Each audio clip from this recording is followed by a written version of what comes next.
ಗೆಳೆಯರೇ, ಎಲ್ಲ ಹೇಗಿದ್ದೀರಾ? ಎಲ್ಲರೂ ಚೆನ್ನಾಗಿದ್ದೀರಾ ಅಂತ ತಿಳಿತೀನಿ. ನಾನಿವತ್ತು ಓಣದ ರೆಸಿಪಿ ಎರಡನೇ ತೋರಿಸ್ತೀನಿ. ಒಂದು ನಾನು ಇಂಜಿ ಪುಳಿ ಅನ್ನೋದು ತೋರಿಸ್ದೆ. ಈಗ ಎರಡನೇದು ಈ ಅವಿಯಲಿಗೆ ಬೇಕಾಗಿದ್ದ ಪದಾರ್ಥ ಇದು ಅಲಸಂದೆಕಾಯಿ, ಇದು ಮಂಗಳೂರು ಸೌತೆಕಾಯಿ, ಇಲ್ಲೊಂದು ಚಿಕ್ಕ ತುಂಡು ಅಂದರೆ ಇಷ್ಟೇ ಚಿಕ್ಕ ತುಂಡು ಒಂದು ಹಾಗಲಕಾಯಿ ಹಾಕಬೇಕು.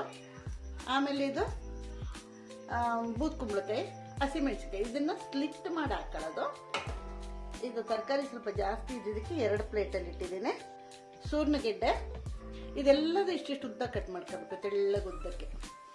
ಕ್ಯಾರೆಟು, ನುಗ್ಗೆಕಾಯಿ, ಆಮೇಲೆ ನೇಂದ್ರ ಬಾಳೆಕಾಯಿ ಇಷ್ಟನ್ನು ಹಾಕೊಂಡಿದ್ದೀನಿ. ಅಲ್ಲೊಂದು ತೆಂಗಿನಕಾಯಿ ಇಟ್ಟಿದ್ದೀನಿ. ಆ ತೆಂಗಿನಕಾಯಿ ಫುಲ್ಲು ತುರಿದು ಬಿಟ್ಟು ಅದನ್ನು ತರಿಯಾಗಿ ರುಬ್ಕೊಂತೀನಿ.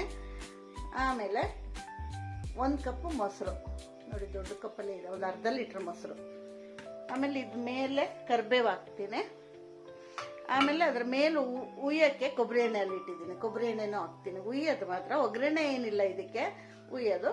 ಆಮೇಲೆ ರುಬ್ಬುವಾಗ, ತೆಂಗಿನಕಾಯಿ ರುಬ್ಬುವಾಗ ನೋಡಿ ಒಂದು 8 ಹಸಿಮೆಣಸಿನ್ಕಾಯಿ, 1 ಸ್ಪೂನ್ ಜೀರಿಗೆ, 1 ಸ್ಪೂನು ಅರಿಶಿನ ಪುಡಿ ಹಾಕೊಂಡಿದ್ದೀನಿ. ಉಪ್ಪು ಅಲ್ಲಿಟ್ಟಿದ್ದೀನಿ ನೋಡಿ, ಉಪ್ಪು ಒಂದು ಪ್ಲೇಟಲ್ಲಿ ಅದಿಟ್ಟಿದ್ದೀನಿ.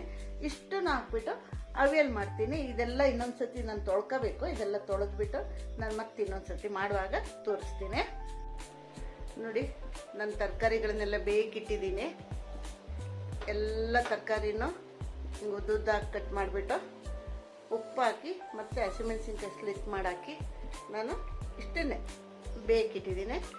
ಈಗ ಇದು ತೆಂಗಿನಕಾಯಿ ಮತ್ತು ಇಷ್ಟು ಹಸಿಮೆಣಸಿನ್ಕಾಯಿ, ಇದು ಒಂದು ಫುಲ್ಲು ತೆಂಗಿನಕಾಯಿ ಇದೆ, ಮತ್ತು ಉಪ್ಪು, ಅರಿಶಿನ ಪುಡಿ, ಜೀರಿಗೆ ಮತ್ತು ಹಸಿಮೆಣಸಿನ್ಕಾಯಿ ಇಷ್ಟನ್ನು ಹಾಕ್ಬಿಟ್ಟು ನೈಸಾಗಲ್ಲ, ತರಿಯಾಗಿ ರುಬ್ಕೊಳ್ಳೋದು. ತರಿಯಾಗಿ, ನೀರು ತುಂಬ ಹಾಕ್ಬೇಕಂತಲ್ಲ, ಒಂಚೂರು ನೀರು, ನಾನು ನೀರು ಬದಲಿಗೆ ಮೊಸರಲ್ಲೇ ತರಿಯಾಗಿ ರುಬ್ಕೊಂಡ್ಬಿಡ್ತೀನಿ. ಆಮೇಲೆ ಇದಕ್ಕೆ ಹಾಕ್ತೀನಿ.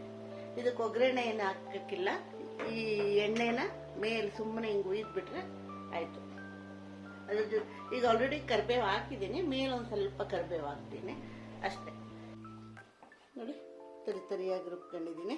ಇದು ಇನ್ನೊಂದು 5 ನಿಮಿಷ ಬೆಂದ ಮೇಲೆ ನಾನು ಇದನ್ನು ಹಾಕ್ಬಿಟ್ಟು ಈ ಮೊಸರು ಹಾಕ್ಬಿಟ್ಟು ಮತ್ತೆ ಇನ್ನೊಂದು 5 ನಿಮಿಷ ಬಿಡ್ತೀನಿ ಅಷ್ಟೇ. ಅವಿಯಲ್ ರೆಡಿಯಾಗಿದೆ. ಉಪ್ಪು, ಅರಿಶಿನ ಪುಡಿ, ಹಸಿಮೆಣಸಿನ್ಕಾಯಿ ಮತ್ತು ಜೀರಿಗೆನ ಈ ಥರ ತರಿಯಾಗಿ ಮಾಡಿಟ್ಟಿದ್ದೀನಿ.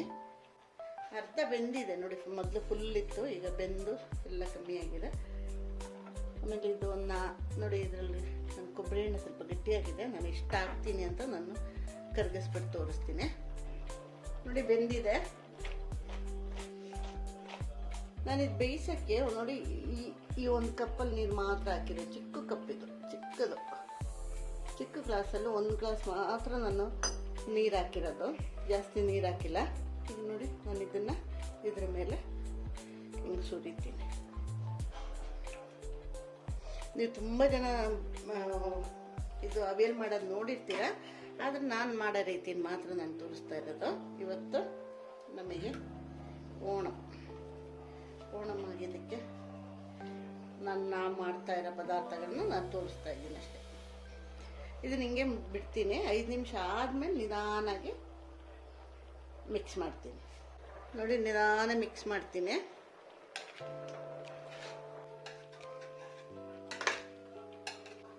ನೋಡಿ, ಕರಿಬೇವು, ಕೊಬ್ಬರಿ ಎಣ್ಣೆ ನೋಡಿ ನಾನೊಂದಿಷ್ಟು ಹಾಕ್ತಾ ಇದ್ದೀನಿ. ಒಂದು ಅರ್ಧ ಕಪ್ಪಷ್ಟು ಕೊಬ್ಬರಿ ಎಣ್ಣೆ ಹಾಕ್ತಾ ಇದ್ದೀನಿ. ಮೊಸರು ಹಾಕ್ತಾ ಇದ್ದವ್ರು ಬೇಕಾದ್ರೆ ಮಾವಿನಕಾಯಿನೂ ಹಾಕೋಬೋದು. ಈಗ ನನಗೆ ಮಾವಿನಕಾಯಿ ಸಿಕ್ಕಿಲ್ಲ, ನಾನು ಮೊಸರು ಹಾಕಿದ್ದೀನಿ. ಮೊಸರೇ ಮೇನು. ಒಬ್ಬೊಬ್ಬರಿಗೆ ಮೊಸರು ಇಷ್ಟ ಆಗಲ್ಲ, ಅದರಿಂದ ಬೇಕಾದ್ರೆ ಮಾವಿನಕಾಯಿ ಹಾಕೊಂತಾರೆ. ಓಕೆ, ನೋಡಿ, ಸಿಂಪಲ್ ರೆಸಿಪಿ, ತುಂಬ ಹೆಲ್ತಿ ರೆಸಿಪಿ. ಯಾಕೆಂದರೆ ವೆಜಿಟೇಬಲ್ಸ್ ಊಟ ಮಾಡದೆ, ಅನ್ನ ತಿಂದೇ ಇದ್ರೂ ಪರವಾಗಿಲ್ಲ, ಇದನ್ನೇ ಒಂದು ಬೌಲ್ ತಿಂದರೆ ಅದೇ ಹೊಟ್ಟೆ ತುಂಬುತ್ತೆ. ಯಾಕೆಂದರೆ ಎಲ್ಲ ಥರ ತರಕಾರಿಗಳು ಇದೆ. ಇದು ಮಾಡಿದ ದಿವಸ ನಾವು ಹಂಗೆ ತಿನ್ನೋದು ಚೆಂದಾಗಿರುತ್ತೆ. ಎಲ್ಲರೂ ಮಾಡಿ, ಎಲ್ಲರಿಗೂ ಇಷ್ಟ ಆಗುತ್ತೆ. ಇದನ್ನೊಂದು 5 ನಿಮಿಷ ಬೇಯಿಸ್ಬಿಟ್ಟು, ನನಗೆ ಕೊಬ್ಬರಿ ಎಣ್ಣೆ ಮತ್ತು ಕರಿಬೇವು ಹಾಕಿದ್ರಿಂದ 5 ನಿಮಿಷ ಮುಚ್ಚಿಡ್ತೀನಿ. ಮುಚ್ಚಿಟ್ಬಿಟ್ಟು ಅದನ್ನು ಬೇಯಿಸ್ಬಿಟ್ಟು ಆಯಿತು. ಇದು ನೋಡಿ, ಫ್ರಿಜ್ಜಲ್ಲಿ ಇಟ್ಟರೆ ಒಂದು 3-4 ದಿನ ಇರ್ಬೋದು. ಏನು ಹಾಳಾಗಲ್ಲ. ಹೊರಗಡೆ ಇಟ್ಟರು ಇರುತ್ತೆ ಒಂದೆರಡು ದಿನ, ಅದರ ಮೊಸರಲ್ವಾ ಸ್ವಲ್ಪ ಬೇಗ ಹುಳಿ ಬಂದುಬಿಡುತ್ತೆ, ಇನ್ನೂ ಜಾಸ್ತಿ ಅಂತ ಬಿಟ್ಟು ಫ್ರಿಜ್ಜಲ್ಲಿ ಇಟ್ಬಿಟ್ಟು 3-4 ದಿನ ಆರಾಮಾಗಿ ತಿನ್ಬೋದು. ಎಲ್ಲರಿಗೂ ಇಷ್ಟ ಆಗುತ್ತೆ ಅಂತ ತಿಳಿತೀನಿ. ಇಷ್ಟ ಆದರೆ ಕಮೆಂಟ್ಸ್ ಮಾಡಿ, ಲೈಕ್ ಮಾಡಿಸಿ, ಸಬ್ಸ್ಕ್ರೈಬ್ ಮಾಡಿ ಮತ್ತು ಶೇರ್ ಮಾಡಿ. Thank you very much.